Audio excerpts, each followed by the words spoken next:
네, 두 번째 시간 이렇게 강의하도록 하겠습니다. 네, 우리 지체들께서 저랑 함께 이런 공부한 부분들이 영혼들을 좀 섬기는 데도 도움이 됐으면 좋겠고요. 그것보다는 우리 스스로의 영성을 좀 점검하고 어떻게 하면 더 한 단계 도약할 수 있는가, 그런 부분에 있어서도 좀 이렇게 도움이 이렇게 되었으면 좋겠습니다. 네, 이렇게 그런 의미에서 제가 더 말씀을 드리는 거니까요. 그러면 이제 다시 이제 십자가 요한 어두운 방, 이제 완덕에 이른 사람들을 잠깐 이제 이전에도 여러 번 제가 말씀을 드린 것 같은데요. 결국 완덕에 이른 사람의 특징은 뭐냐면은 다른 거 아니에요. 믿음으로 사는 사람, 믿음으로 사는 사람, 그 다음에요 소망으로 사는 사람, 소망으로 사는 사람, 그 다음에 사랑으로 사는 사람, 이렇게 가거든요. 그래서 이제 결국 이 믿음, 소망, 사랑, 이 세 믿음으로 살고 소망으로 살고 사랑으로 사는데, 그래서 이게 덕이라는 단어를 쓴 거거든요. 그렇죠? 덕. 그래서 멘티가 봤을 때 멘토에게는 믿음과 소망과 사랑이 있다는 거예요. 사실 그냥 완덕은 그냥 멘토니까 멘토의 입장에서도요, 믿음과 멘티에게 믿음과 소망과 사랑이 시작되면 얼마나 기쁜지 몰라요. 그러시죠? 지금 멘토 입장에서 봐보세요. 멘토 입장에서 멘티에게 그에게 믿음이 보이고, 저 이게 시작이 된 거예요. 소망이 시작되고요, 사랑이 시작되면 어떠세요? 너무 좋으시죠? 근데 막 이게 성장이 막 눈이 보여, 성장이 보여. 그럼 어떠세요? 이제 막 보람이 되시죠? 근데 성장이 안 보이고 그냥 불이 꺼져 버렸어요. 하고 교회도 안 나와. 그럼 갑자기 뭐가 찾아오세요? 낙심이 찾아오시죠. 그렇잖아요. 근데 마찬가지로 멘티가 멘토를 봤는데요, 멘토에게요 믿음, 소망, 사랑이 성장이 되고요, 성숙이 되고요, 실제로 사는 거예요. 변화가 보이면 멘티가 멘토에게 어떤 마음이 들까요? 멘티가 멘토에게, 그에게 가서 배우고 싶은 마음이 생기겠죠. 제 의미를 아시겠죠? 멘티가 멘토를 봤을 때 믿음, 소망, 사랑이 보인다면, 멘티가 믿음, 소망, 사랑을 추구했을 때 멘토에게 그게 보이니까 당연히 어떤 마음 들까요? 막 그 사람에게 향해서요 추구하고 싶은 마음이 생기겠죠.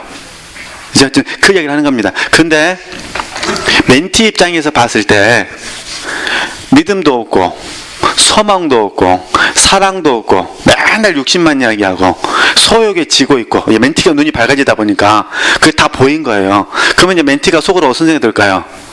얼른 멘토를 바꿔야 돼. 멘토를 바꿔야 돼. 내가 살 길은 그 길뿐이야. 이렇게 된다니까요. 그러니까 이렇게 안 되기 위해서는 열심히 살아야 됩니다. 근데 이 믿음으로 사는 사람 특징이 뭐냐? 마귀와의 싸움에서 승리하는 거예요.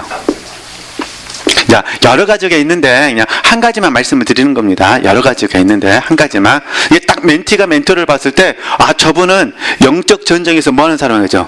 승리하는 사람이다. 아, 환경을 이겨버리는 거예요. 믿음으로. 네. 그 다음에, 아, 멘토에게 갔더니 소망의 사람인데 늘 그분에 가면 하늘 이야기만 하시더라. 하늘 소망, 영적인 거. 그죠? 주님의 심판 앞에 서는 날, 그리스도의 날에 상 받는 이야기만 하는 거예요. 땅을 이야기하지 않고 하늘만 소망하는 거죠. 그러니까 당연히 멘티가 멘토를 바라보면서 방향성이 설정되는 거잖아요. 그렇죠? 그 다음에 사랑. 이때 이 사랑은 헌신의 문제거든요. 물론 저희 훈련원에서는 이제 물론 목사님께서 강의하셨기 때문에 제가 또 동기가 많이 되어지고 은혜를 많이 받아서 그냥 인용해 드리는 겁니다. 우리가 이미 배우셨듯이 열심히 열정으로 나가야 되고, 열정이 어떻게 그랬죠? 순종 또는 순복, 아이고 죄송합니다, 복종. 순종과 복종, 그렇게 할게요. 순종과 복종으로 나가야 되고, 그 다음에 어떻게 하겠습니까? 헌신으로 나가야 된다 했잖아요. 그러니까요, 사랑으로 사는 사람은 헌신의 사람입니다. 그 물론 믿음도 헌신하고 소망도 헌신합니다. 그런데 십자가 요한이 하는 말이 뭐냐면 믿음과 소망의 헌신은 걸어가는 거라면 사랑으로 사는 사람은요 뛰어가는 것이다 말합니다. 이게 보인다는 거예요. 멘티가 멘토를 봤을 때 헌신하는 건 맞는데 걸어가면 게 느슨하게 헌신하는지 아니면 그 사람은 그분이 열정적으로 헌신하는지를 멘티가 본다는 거예요. 그렇죠? 그래서 열심히 어떻게든 흘렀으면 좋겠고요. 열정이 순정과 복종, 그냥 복종 지울까 했는데 사실 복종도 있어야죠. 우리가 솔직히 우리의 경험을 이야기하는 겁니다. 고통이 있을 때 고통이 막 뒤따를 때 순정에 가깝던가요? 복종에 가깝던가요? 복종에 가깝다. 그래서 마태복음 26장, 우리 마태복음 11장을 보면 월소유다 이렇게 된 것이 아버지 뜻입니다 하잖아요. 거기는 순정하라는 말은 없어요. 그리고 마태복음 26장도 어떤 말씀이죠? 순정보다는 뭐가 더 가깝습니까? 복종. 그래서 빌립보서 말씀이나요. 그 다음에 히브리서 말씀을 보면 예수님의 그 십자가의 사건을 기록했을 때는요. 순정보다는 복종이라는 단어를 더 많이 사용하시는 것 같아요. 아마도 제 좁은 제 깨달음을 봐서는 감당하는 짐 때문에 그런 것 같아요. 고통이 있으니까 우리가 순정보다는 뭐라고 하죠? 복종. 어쨌든 그래서 우리가 헌신의 자리까지 나가야 된다. 이렇게 해서 어두운 밤이 끝납니다. 그러니까 십자가 요한이 자기 수도사들에게 들려주고 싶었던 부분, 이걸 가지고 계획을 일으켜요. 수녀들을 계획을 일으킵니다. 그죠? 그래서 초심자가 나아가는 자가 되도록 계획을 일으키고요. 나아가는 자들에게는요, 완덕에 이르도록 이끌어갑니다. 그러니 기도에 전념하게 하고요. 묵상에 전념하게 하고, 봉사에 전념하게 하고. 어차피 사랑은 하는 것이라고 우리가 배웠으니까 그렇게 가면서 수도원의 계획을 일으키는데, 지금 제가 처음에 이야기했던 이냐시오, 그 다음에 아빌라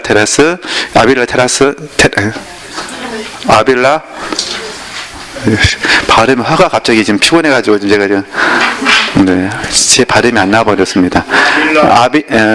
아빌라 테레사, 그죠? 아빌라 테레사. 그 다음에 십자가 요한. 이렇게 이 세 사람이 지금 미국을 포함해서 서구 유럽의 영성의 그 큰 어떤 텍스트를 이끌어가고 있습니다. 이 세 분이. 그죠? 물론 최근에는 이제 우리가 이미 공부했던 아니요, 갑자기 탕자의 기양 쓴 차 누구죠? 갑자기 생각이 나버렸습니다. 네, 헨리 나우엔. 이거 정말 큰일 났습니다. 헨리 나우엔하고 토마스 머튼이 지금은 현대사회를 이끌어가고 있습니다. 그런데 수도 공동체에서는 십자가 요한과 이냐시오와 그 다음에 아빌라 테레사를 이렇게 그 책을 모델로 해서 하고 있습니다. 네, 그 다음에 보겠습니다. 그래가지고 이제 근대 신비주의자는 17세기 프랑스에서 기원을 찾고 있다. 드디어 이제 프랑스로 왔습니다. 그죠? 그래서 이미 이전에 공부했던 잔느 기용, 조금 더 제가 다시 말씀드릴게요. 잔느 기용, 그 다음에 17, 18세기에 스페인의 몰리노스, 보이시죠? 몰리노스. 솔직히 몰리노스 때문에 잔느 기용이 감옥에 가거든요. 근데 잔느 기용은 억울해요. 왜냐하면 잔느 기용은 감옥에 있으면서 몰리노스를 처음 들은 거예요.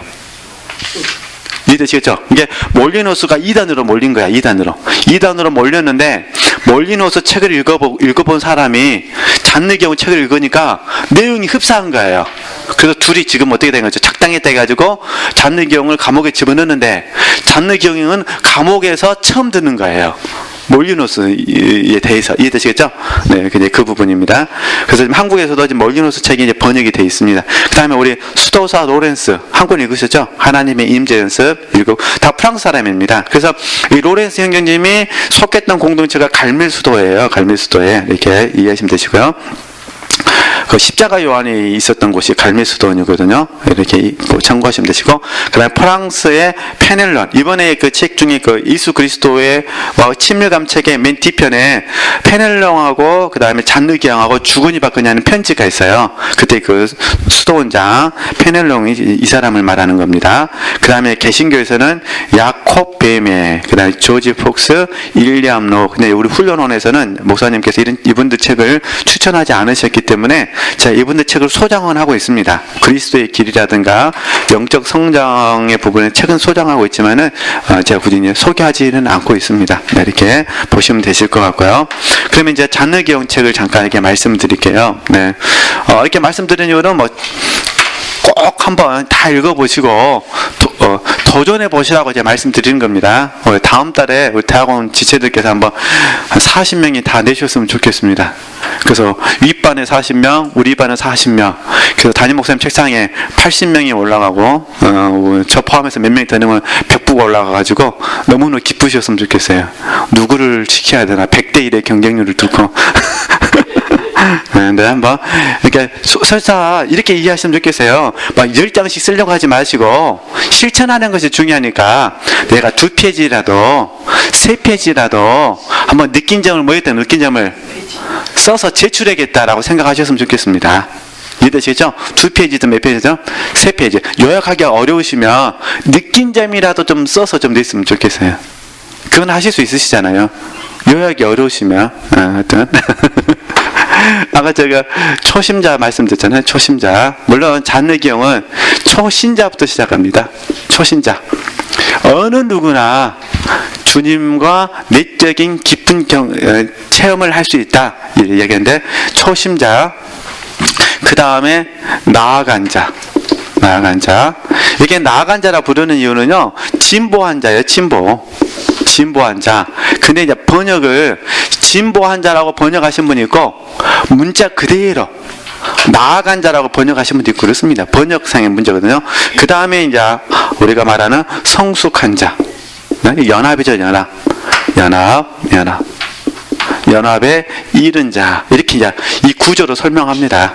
자, 초신자, 이제 초심자, 초심자가 됐든 뭐 초신자가 됐든, 그 다음에 진보한 자, 나아간 자, 그 다음에요 성숙한 자.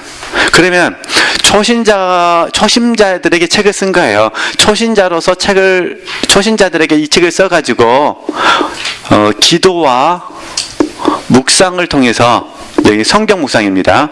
기도와 묵상을 통해서 하나님, 예수 그리스도와 깊은 관계를, 내적 관계를 맺을 수가 있다. 이걸 내적 동행이라고 부르겠습니다. 내적 관계를 맺을 수 있다. 이 얘기를 좀 우리에게 들려주고 있는 거예요. 그죠?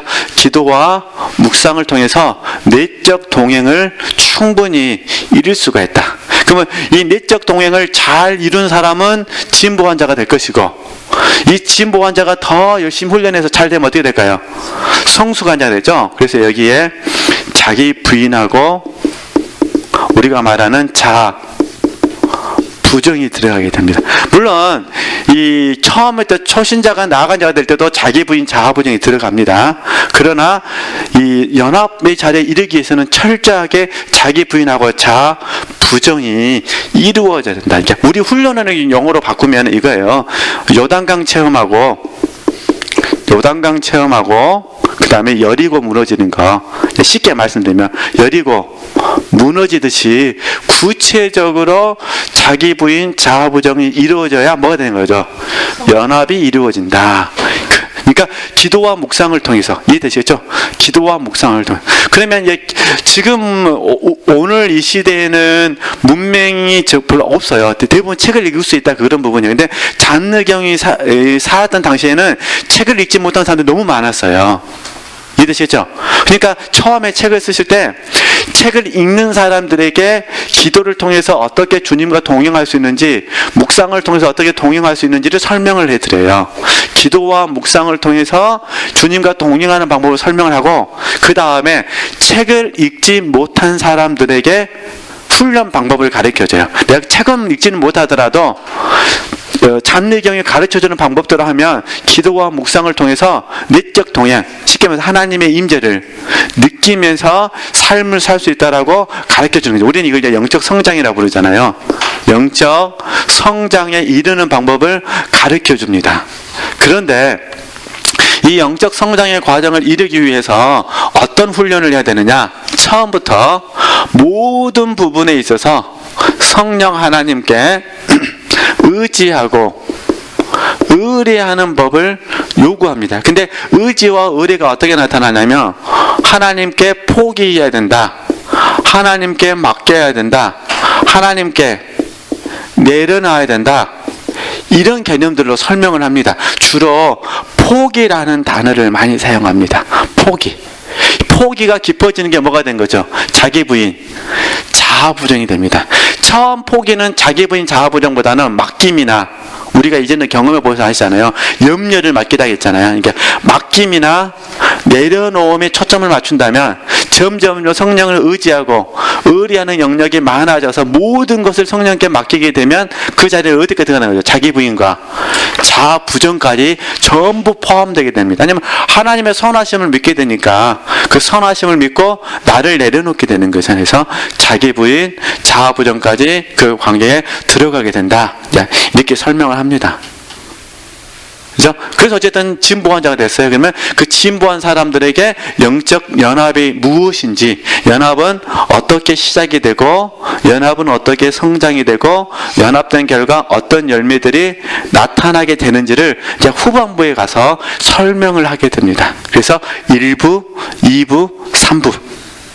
어떤 다음에 책 보시면 되세요. 1부는 주로 이제 초심자들에게 이런 훈련을 해야 된다.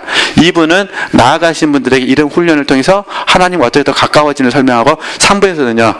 연합된 사람들이 어떤 삶을 살아야 될 것인지를 설명해 준다는 겁니다. 네, 이렇게 이해하시고. 그런데 이건 제가 이제 뭐 아주 간략하게 말씀을 드린 거고요.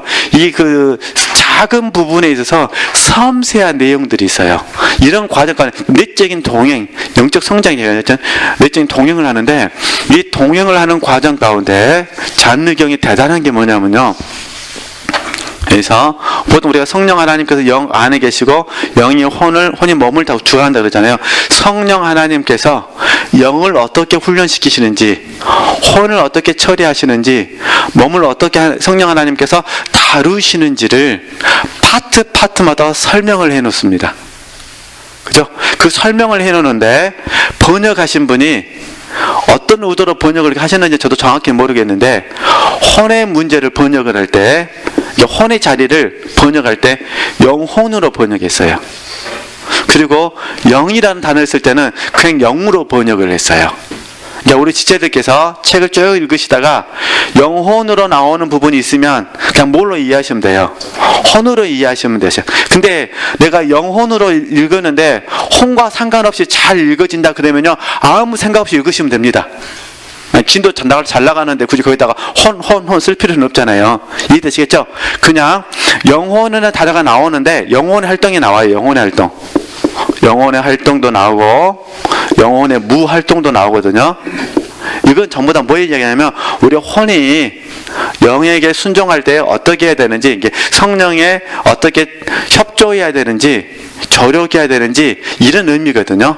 그러니까 근데 만약에 이 혼의 자리라 영의 자리를 적용한다면 어떻게 영이 활동하지?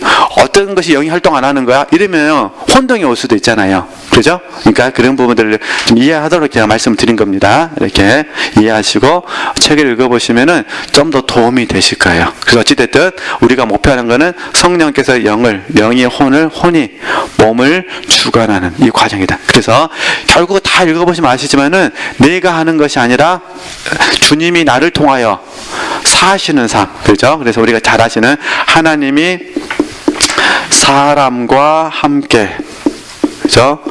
그 다음에 사람을 통해 일하기를 기뻐하심.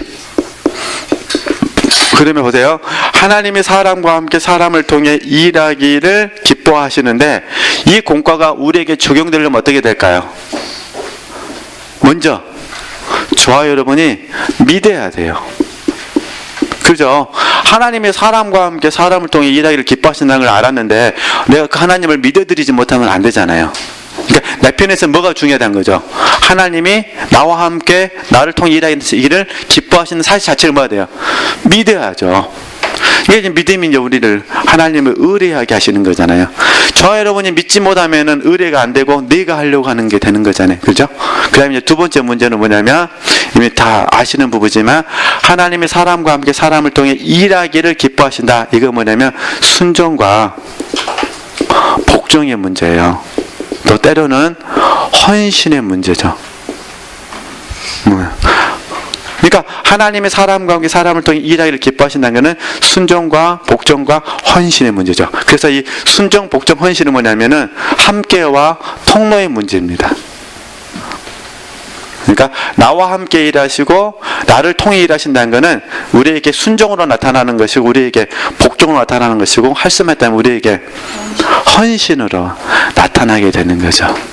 그죠? 그러니까 이 원리들을 한번 묵상해 보시면은 좀 이렇게 이해할 수가 있어요. 결국 이 이야기를 쭉 계속해서 반복된 패턴으로서 들려줍니다. 똑같아요. 초신자들도 맡기세요. 그 다음에 나아간 자들에게도 뭐 하세요? 맡기세요. 그 다음에요. 성숙한 사람들에게도 맡기세요. 그죠? 초심자들도 기도하세요. 성경으로 가지고 기도하세요. 그죠? 그 다음에 나아간 자들에게도 성경으로 가지고 기도하세요. 연합에 이른 사람들 이렇게 성경을 가지고 기도하세요. 똑같다는 거예요. 이게 똑같은 메시지지만 그 과정 가운데 영이 어떻게 혼을 주관하는지, 성령께서 어떻게 우리의 육체를 다루어 가시는지를 굉장히 섬세하게 구체적으로 책을 써 놓으셨습니다. 그래서 어쨌든 한번 지체들 꼭 한번 읽고 이렇게 나름대로 깨달은 부분들을 글로 써 주셨으면 좋겠고요. 좀 참고의 말씀을 잠깐 드리면은 우리가 잔느경 책이 한 30권 넘을 거예요. 우리나라에 지금 판매되는 책들이. 저도 다 읽지는 못했습니다만 우리 기본적으로 읽어야 될 책 아시죠? 잔느경 자서전. 자서전. 책 이름은 잔느경으로 출판됐잖아요. 그죠? 우리 서점에 팔고 있습니다. 잔느경. 생명의 말씀사에서 나오는 순전한 사랑으로 나왔나요? 그죠? 순전한 사랑. 죄송합니다. 자서전. 순전한 사랑. 두란노에서 이렇게 두란노인가? 순전한 사랑으로 하죠.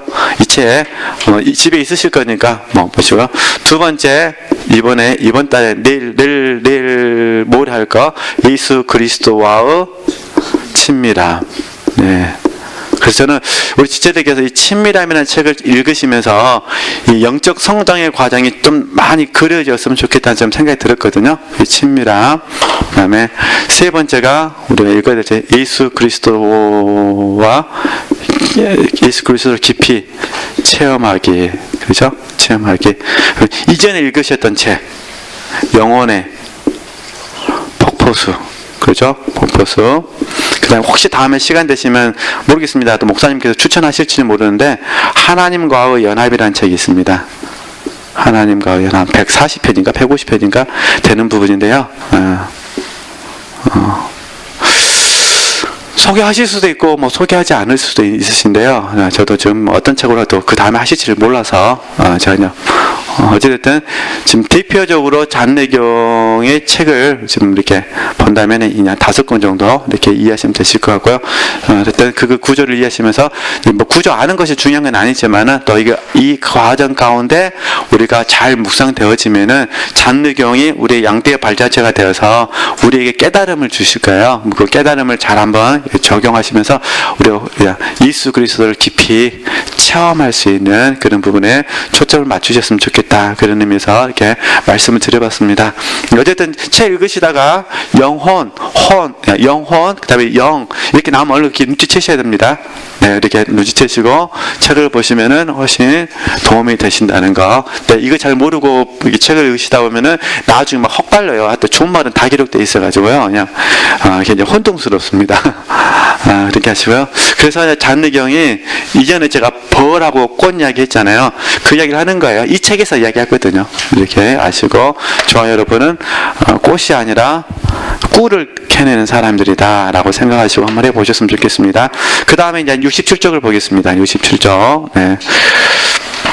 네, 그래서 어쨌든 우리가 이제 잔느기형에 대해서 죄송합니다. 버나드에 대해서 이제 같이 공부를 해보겠다 그런 부분이니까요. 67쪽에 보시면은 그 중간 정도 보면 특기가 있으면 특기 찾으셨을까요?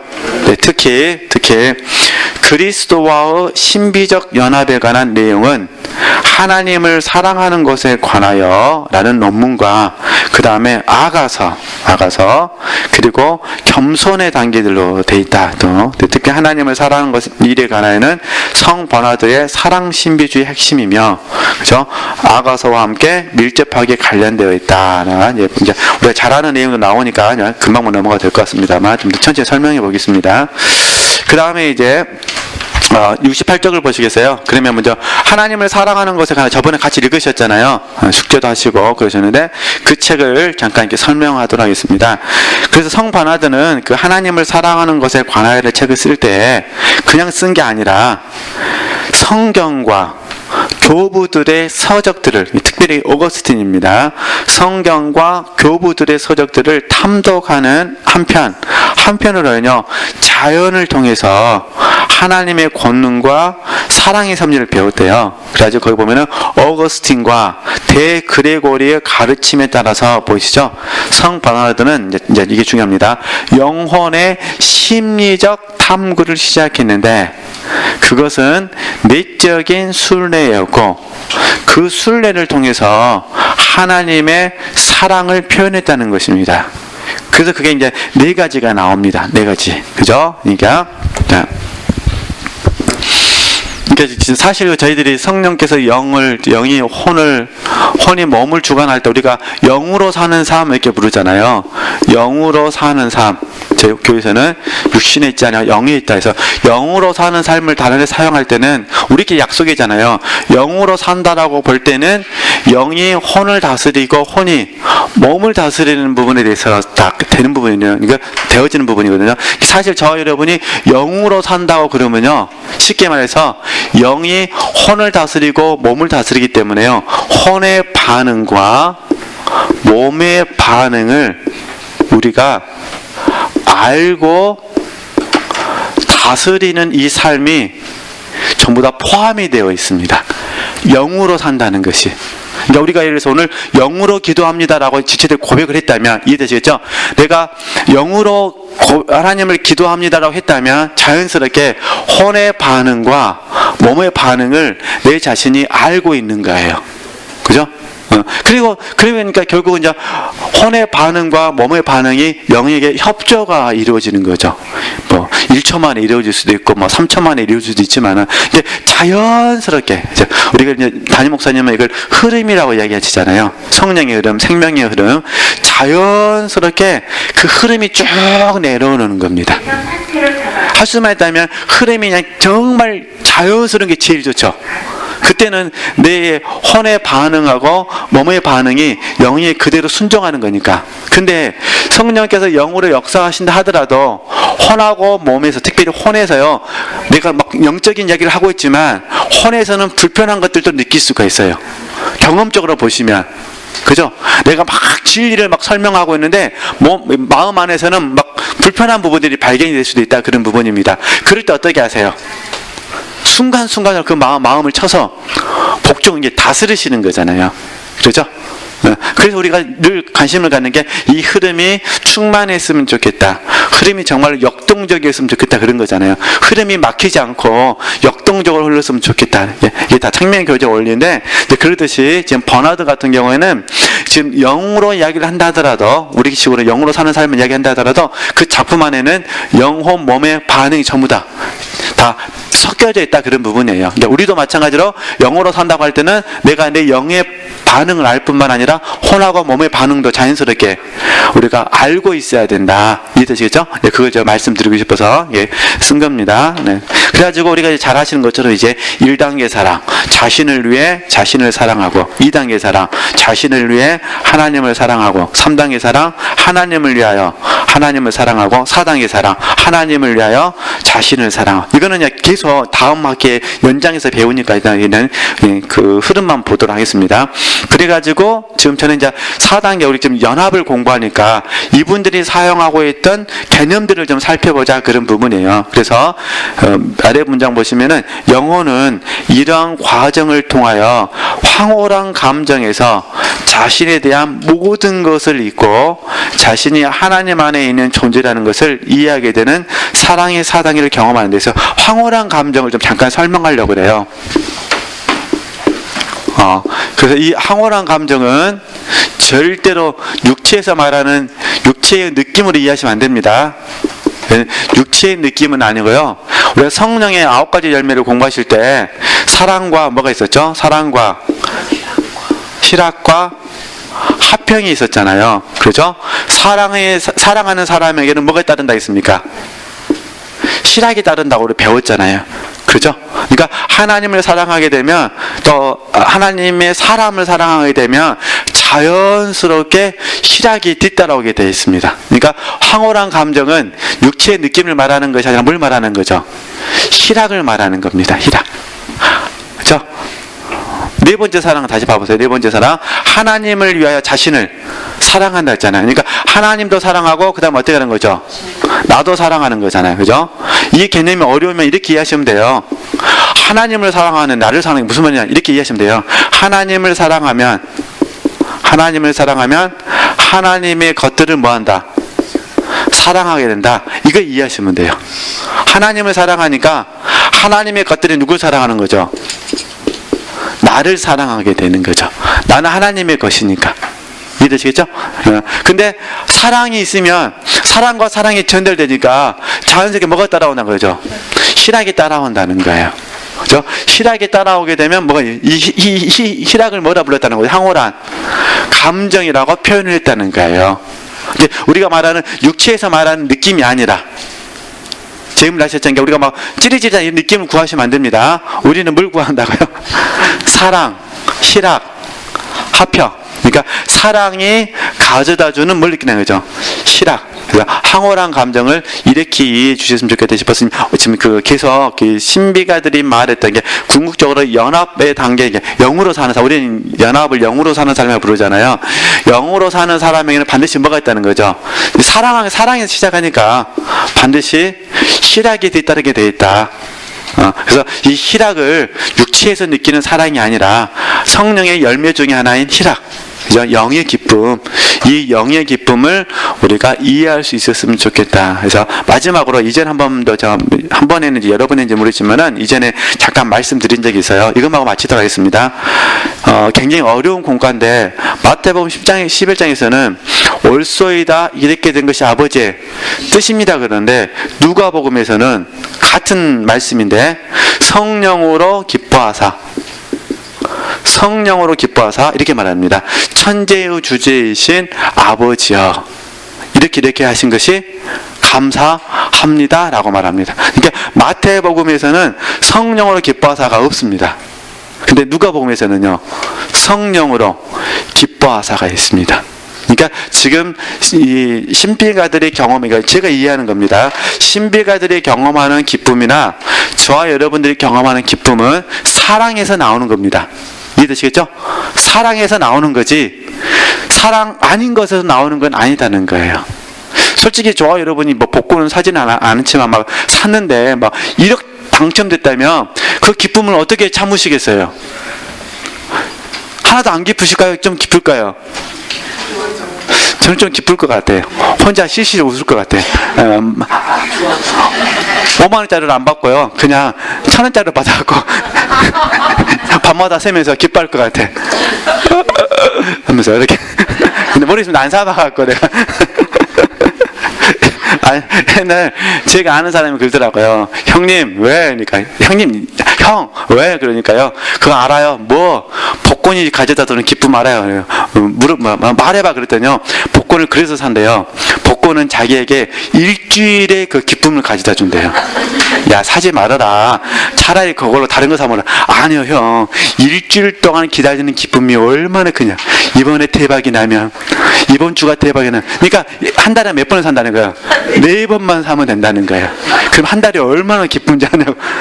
그거는 절대 이 사랑의 열매에서 나오는 기쁨이 아닙니다. 그래서 어찌됐든 정리하도록 하겠습니다. 이게 지금 신비가들이 말하는 기쁨, 우리가 신비가잖아요. 제가 그랬잖아요. 우리가 좀 신비주의자라 했잖아요.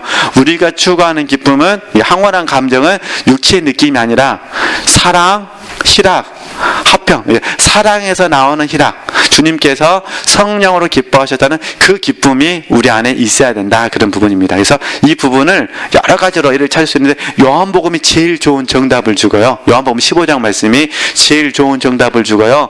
좀 이해할 수 있도록 도와주는 게 뭐냐면 다윗이 헤브론에서 왕이 되니 다윗의 사람들과 유대인들이 함께 뭐 했더라? 기뻐했더라. 네, 거기서 좀 우리가 희락의 의미를 좀 이해할 수 있습니다. 어쨌든 저는 이제 앞으로 계속해서 이제 황홀한 감정, 환희, 엑스타시 이런 부분들이 영성가들이 말했던 것이 어떤 것이 좀 공부를 해야 돼서 오늘 좀 먼저 말씀을 드려봤습니다. 어떤 저하고 약속할 때는 황홀한 감정은 육체의 느낌이 아니라 영의 기쁨, 희락을 의미한다고 이렇게 이해해 주셔야 됩니다. 네, 이렇게 하셨으면 좋겠습니다. 하나님께 영광 돌리겠습니다.